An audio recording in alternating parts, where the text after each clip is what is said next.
There are constructions that impress with their grandeur, others with their history, and some with something hard to define, an unsettling feeling that hangs in the air. In the heart of the Vatican, one such place sparks heated debates, symbolic interpretations, and for some, evidence of a control that goes beyond the visible. The Paul VI Audience Hall, with its unusual architecture, has become more than just a hall for papal audiences. It is the starting point for a web of theories connecting religion, symbolism, and entities that, according to some, never left the earth. Over the decades, authors, independent researchers, and the curious have drawn parallels between church structures, ancient myths, and global power figures. What is real behind these theories? Are the symbols right in front of us all the time, just disguised under the mask of tradition and sacred art?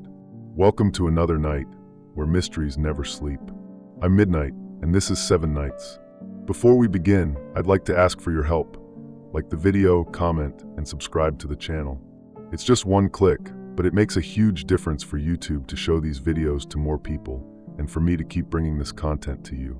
I'm counting on you. Let's go to the video.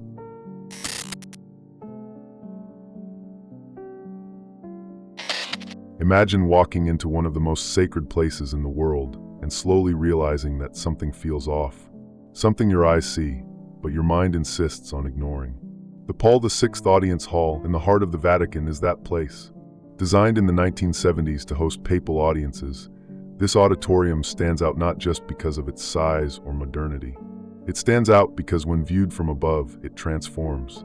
Literally, the structure takes on the shape of a giant serpent's head. And the question that remains is, why? It's not just any coincidence. The eyes of the serpent are there. Not named, not labeled, but drawn by the side windows. And in the middle of these eyes, right at the center of the stage, sits the Pope's throne. The highest figure of the church speaking, no exaggeration, from the mouth of a serpent. Is all of this really just architectural coincidence? At the back of the stage, there's a gigantic sculpture called La Resurrection. Created to represent Christ rising after a nuclear explosion, it was meant to convey hope and faith. But what you see is different. The figure appears to be emerging from chaos, from distorted forms, surrounded by what many see as tentacles, claws, or even scales. Again, the serpent appears, but not directly. It hides in the art, in the concrete, in the shadows. What impresses me, and might impress you too, is that this isn't a theory made up by random conspiracy theorists on the internet. These are symbolism scholars, independent researchers, sacred art experts saying, there's something here that doesn't match Catholic tradition. And when so many different people begin to see the same pattern, is it really just imagination? The serpent has always been a symbol of hidden knowledge. From ancient civilizations to biblical myths, it represents something that challenges established power, that gives man a kind of dangerous truth. Why then does this symbol appear right at the center of Christian religious power? Is it an accident? Or is it a message for those who know how to read it? This theory becomes even stronger when we look at the history of religious art. Many times, the church used images and symbols to send hidden messages to the people. Messages that escaped censorship or revealed certain truths only to the initiated. Could this be just another example? Could some within the religious structure be using art to communicate something that cannot be spoken out loud? Pierluigi Nervi, the architect of the auditorium, was known for challenging norms. But even for him, why choose such a specific, symbolic aesthetic for a papal auditorium? Was it just a stylistic choice, or was he given more subtle instructions? The Vatican's official response is clear. None of this has any basis. It's all exaggerated interpretation. But is it really? Isn't silence about certain topics already an answer? And when a symbol as universal as the serpent appears in the center of an institution that historically rejects it, the doubt remains. There are things that aren't said, but are shown. And maybe that's exactly the point. The Paul VI Audience Hall is not an ordinary place. It is a space of power, of speech, of influence. And it speaks, not only with words, but with forms, with art, with architecture. And the language it chose, is it that of the serpent? If this symbolism is right there, in plain sight, what else could be hidden in the details of other sacred temples? How many signs have been placed before our eyes, disguised as beauty, faith, and art? This is just the beginning. If the stage of one of the most influential figures on the planet already carries this symbolic weight, what's hidden behind the scenes?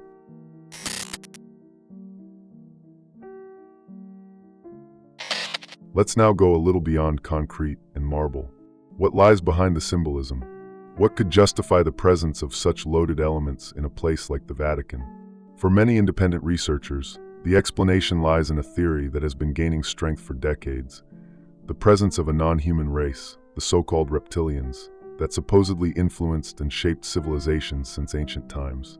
The one who brought this theory to the mainstream was David Icke, a former British journalist who, in the 1990s, began claiming that powerful figures around the world, political leaders, royalty members, and yes, also religious figures, were either part of or serving an extraterrestrial reptilian race. According to him, this race has the ability to take on human form and infiltrate strategic positions of power. Now you might be asking, what does this have to do with the Vatican? The answer lies precisely in the central role of the Catholic Church in the history of Western civilization. An institution with global reach, one that shapes behaviors, opinions, and even political decisions. If there were an ideal place for these supposed entities to exert influence, wouldn't the Vatican be the perfect stage? Of course, Icke never directly claimed the Pope was a reptilian, but he has always suggested that the structure of major religions serves as a channel for manipulation. And here comes a key point. According to these theories, the reptilians' goal is not to appear, it is to control, subtly, symbolically disguised. Not through force, but through belief. Not by imposing fear, but by shaping reality. Some researchers connect this narrative to the constant presence of the serpent in ancient mythologies. In many cultures, these creatures were not seen as evil, but as bearers of forbidden wisdom. Could the serpent from Eden be just a metaphor for this ancient knowledge? And what if that original sin was actually an awakening offered by an ancient race still among us? The theory becomes even more complex when it links to secret societies, such as the Illuminati or the Rosicrucians. Many theorists claim these groups function as intermediaries between humans and these entities, preserving rituals and symbolic structures that echo from Sumerian times to today. The Vatican, with its tradition of closed rituals, ceremonial garments, symbolic language, and political power, appears in this scenario as a fundamental link. There is yet another curious detail: the Vatican Apostolic Library and the secret archives. An immense collection of documents and manuscripts kept under lock and key, where only a few have access. For conspiracy theorists, this collection would contain not only records of ancient contacts with gods, who would actually be reptilians, but also instructions, maps, and genealogies that would link current leaders to these ancient beings. It's important to note that none of these claims have been proven. There is no physical or scientific evidence supporting the existence of these beings. But what stands out is the consistency of the same symbolic patterns, repeated in cultures that never had contact with one another. Dragons, winged serpents, gods with reptilian eyes. How can this mythological convergence be explained? Another intriguing piece is the Church's resistance to addressing certain topics. The figure of the fallen angels, the Nephilim, the mysteries of Genesis, all of this is handled with extreme care. Why? Is it just conservative theology? Or is there a fear of revealing broader interpretations of these figures? Some theories say these fallen angels are actually the reptilians themselves, cast out, but still active among us. If that's true, then the celestial war described in the scriptures might not be symbolic, but historical. A dispute between species, between bloodlines, between worldviews. And the Church, instead of merely fighting these entities, may have learned to coexist with them, or even benefit from their influence. What fascinates the most is the silence. A silence that spans centuries. No official explanation, no clear stance. And in this vacuum of answers, the questions and theories arise. After all, when symbols repeat, when stories intertwine, when the mystery persists, is there really that much coincidence?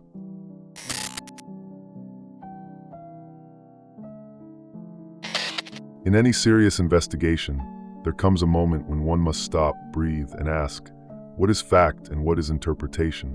Up to this point, we've talked about symbols, architecture, and theories that intertwine like pieces of an ancient puzzle. But from a scientific point of view, what actually exists? What can be proven? Let's start with the most basic point. There is no physical or biological evidence of the existence of a reptilian race living among us. Evolutionary biology, genetics, and archaeology have never found traces of a humanoid lineage with reptilian features. Fossils, genetic records, everything points to a very different trajectory, with no room for this type of intelligent creature coexisting with humans. Paleontologists have studied thousands of extinct species. Reptiles did dominate the Earth for millions of years, yes, but no evidence suggests an evolutionary leap that led them to human-like consciousness. And when we talk about reptilians shape-shifting into humans, as some branches of the theory suggest, we enter directly into the realm of science fiction. It's also important to note that the presence of the serpent as a symbol in ancient cultures does not prove anything by itself. What many serious researchers argue is that the image of the serpent was common because these animals were present on every continent. They're dangerous, silent, and evoke an almost instinctive fear. So they appear as metaphors in stories of power, wisdom, or temptation. Even the art and architecture scholars who have analyzed the Paul VI auditorium state that, from a technical perspective, Pierluigi Nervi's choices follow the modernist style of the time. Organic lines, exposed concrete, curves that challenge classical rigidity. None of this, officially, has any relation to esoteric symbolism. Art, after all, is subjective. Scientists and historians also point out a crucial detail. Many of these theories feed on the absence of evidence, not the presence of it. The logic is reversed. If there's no evidence, it must be hidden. If something feels strange, it must have something behind it. But is that really how we search for truth? Or are we simply trying to fill in the blanks with narratives that make sense of our fears? The very structure of conspiracy theories follows a well-known psychological pattern. They offer a simple explanation for complex realities. They mix real facts with assumptions, use symbols out of context, and present everything as part of a hidden plan. The feeling of discovering something is powerful, but that feeling alone proves nothing. In fact, there's a real risk in all of this. When religious symbols, cultural beliefs, and public figures are mixed with unverified stories, space is opened for misinformation. And this, in the age of social media, can have serious consequences. That's why scholars warn, investigate, yes, but with critical thinking, responsibility, and most importantly, with a solid foundation. And yet, something persists. Even with all these refutations, even with the lack of concrete evidence, the reptilian theory does not disappear. Why? Perhaps because it doesn't rely on facts. It relies on symbols, on sensations, on something more emotional than rational. And that, no scientific evidence can erase. What we're facing here is a clash of worlds. On one side, science, with its rigorous search for objective truth. On the other, myth, which carries subjective truths, but ones deeply rooted in human experience. And between these two poles, there we are, trying to understand what is real and what is just a well-told story. Is it wrong to question? Of course not. But maybe the right question isn't, is this real? But rather, why do we want it to be so badly?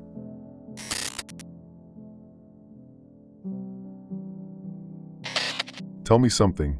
Have you ever had that feeling that something's wrong, but no one talks about it? Like something strange hanging in the air, as if the world were being moved by gears we can't see? That's exactly the kind of atmosphere in which big theories emerge. It's not about believing or not. It's about realizing that too many people are feeling the same thing. Look around. In recent years, there's been no shortage of reasons to be suspicious. Corruption scandals, abuse of power, institutions we were taught to respect, slowly crumbling.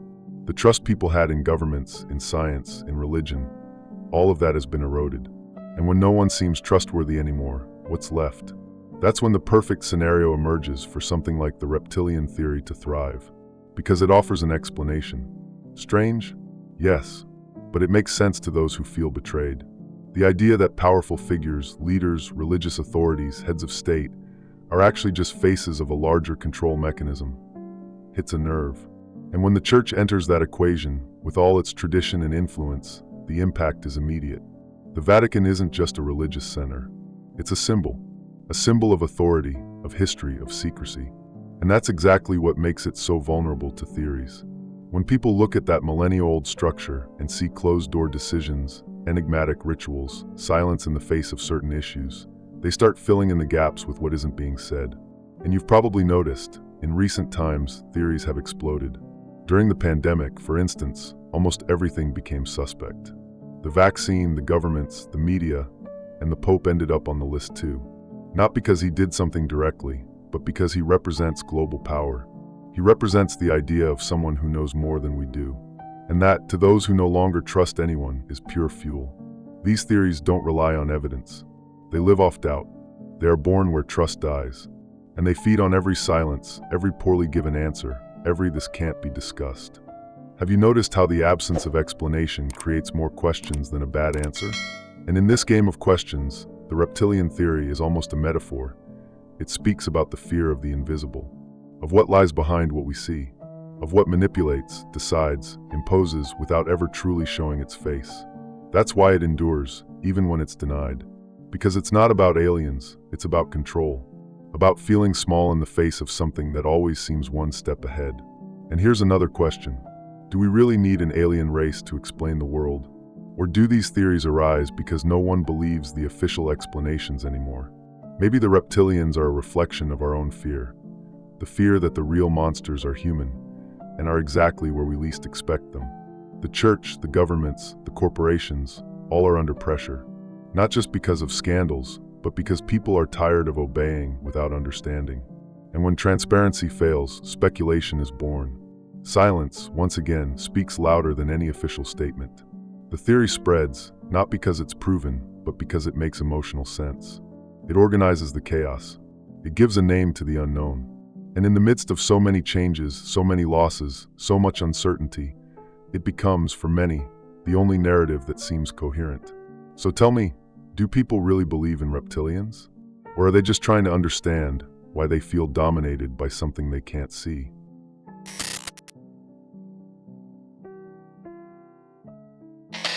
If you look into history books, scientific articles, or even the church's official statements, you'll find a very clear pattern: total denial. The idea that reptilians are infiltrated among us, or that symbols like those in the Paul VI auditorium indicate something deeper, is widely rejected. But here's an important question. Is denial enough to end a conversation? From the scientific side, the answer is straightforward. Paleontologists, geneticists, and biologists state that there is no evidence whatsoever of an intelligent reptilian lineage coexisting with humans. Nothing in archaeological excavations, nothing in fossil records, nothing in modern genetic evolution. To them, this theory simply doesn't hold up. Historians also keep their distance. When confronted with the repetition of symbols like serpents in ancient cultures, the academic response is usually simple. The serpent is a universal archetype, a common animal in many parts of the world, feared and respected, naturally turned into a symbol by various civilizations. There's no need to invoke aliens to explain it, they say. And when it comes to the church, the reaction is even firmer. The Holy See has never made any mention of the reptilian theory, not even to openly refute it. To the Vatican, this discussion simply doesn't exist. It's seen as fiction, as noise, as a product of the internet. But is ignoring always the best response? Theologians and philosophers connected to the Christian tradition approach this type of theory with skepticism and, in some cases, irony. To them, the biblical metaphors about serpents are very clear. They represent temptation, deception, knowledge outside the bounds of obedience, but always on a spiritual, symbolic level. Literalizing them, saying these beings are real, is seen as a dangerous distortion of faith. Even so, it's hard to deny that institutional silence fuels the mystery. Because if there's nothing to hide, why not talk about it? Why not respond to the doubts that have been growing for decades? Silence, to many, sounds like omission. And omission, in the age of the internet, becomes fuel. Academia, in turn, faces another dilemma. When it tries to debunk these theories, it's accused of being part of the system. When it ignores them, it's seen as complicit. And so the field becomes even more open to alternative interpretations, which find an audience not because they're more truthful, but because they seem closer to a truth that no one is willing to admit.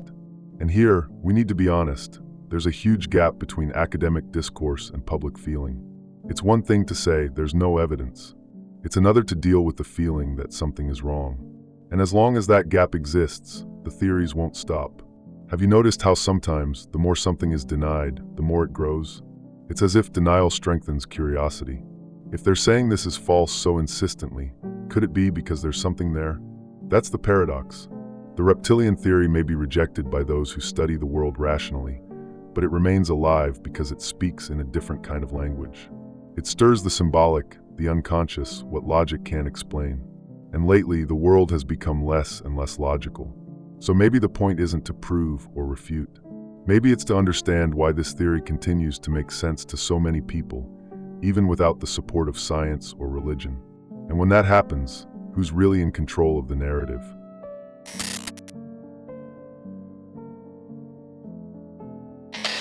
There is a place in the world where the past seems frozen, protected by ancient walls, locked behind doors for which only a few hold the keys. A place where not even heads of state have free access. This place exists, and it lies right beneath the Vatican. It's there that the secret archives of the Holy See are kept, one of the most mysterious and inaccessible collections in human history. Officially, the name has changed. Today it's called the Vatican Apostolic Archive, but the aura of secrecy has not disappeared. Over 50 kilometers of shelves hold documents dating from the 8th century to the present day. Letters, decrees, reports, manuscripts. Some so old, they can only be handled with special gloves. But here's the thing. Less than 0.5% of this material has ever been consulted by anyone outside the upper echelon of the Church. Access is extremely restricted. Only authorized researchers, with credentials approved by the Holy See, are allowed in. And even then, they can only request 3 documents per day. Consultations must be done in person, with no digital copies or photographs allowed. Entire sections of the archive remain off limits even to those scholars. Why? That's precisely where the rumors begin. Because where there is silence and control, there is speculation. Many believe that among those documents are records of ancient civilizations that had contact with beings from another world. Not aliens like in the movies, but beings that influenced humanity in much subtler ways, such as the Reptilians, for example. One of these theories speaks of an apocryphal manuscript known as the Gospel of the Stars. It's not recognized by the Church, and there is no public proof of its existence. But according to some independent researchers, it contains accounts of serpent gods who came from the sky, mingled with humans, and taught forbidden secrets. If that's real and kept under lock and key, wouldn't it be revolutionary? Another point that intrigues many is the connection between these archives and historical figures who were silenced by the Church. Galileo Galilei, Giordano Bruno, both challenged the official version of the universe and paid a high price for it. Some theorists claim they had access to hidden documents that contradicted the cosmology taught at the time, and that perhaps they glimpsed something that still needs to be kept secret today. Of course, all this may be mere speculation, but let's be honest. What exactly justifies locking away so much knowledge behind walls and guards? Why keep most people away from records that belong to human history? If there's nothing to hide, why so much effort to keep it closed? And more, why are documents about simple ecclesiastical decisions or old correspondences still out of public reach, even centuries later? Are they just bureaucratic details, or do they contain names, pacts, and accounts that could rewrite everything we know about the origins of religious power? The Vatican archives are perhaps the greatest symbol of institutional silence. And in that silence, every gap becomes a question, every wall a metaphor, every restriction a possible sign that what lies inside cannot, or must not, be revealed. And if it must not be revealed, then maybe it's big. We're talking about a place that has withstood empires, wars, revolutions, that holds records of centuries of decisions, alliances, and perhaps revelations. If reptilian presence, symbolic or literal, had any real impact on human history, wouldn't it be there, in the most sealed archives on the planet, where that story would be written? The veil of silence is powerful. It doesn't just hide, it protects. But from whom? And why? Perhaps the answer lies exactly where no one is allowed to look. What we've been told is just art may, in fact, be screaming a coded message that few are ready to decipher. Symbols that span millennia, structures that defy simple explanations, and a heavy silence coming from those who should be guiding us. Is all this really just coincidence? Or are we looking at fragments of a truth carefully buried under the name of tradition? The world is full of questions no one dares to answer. And maybe that's because some answers would require us to look at power in a completely different way. This story is just one piece, and one day you might see the whole puzzle. If this made you think, subscribe and like the video. It helps the channel grow. Don't forget to share. After all, more voices mean more discoveries.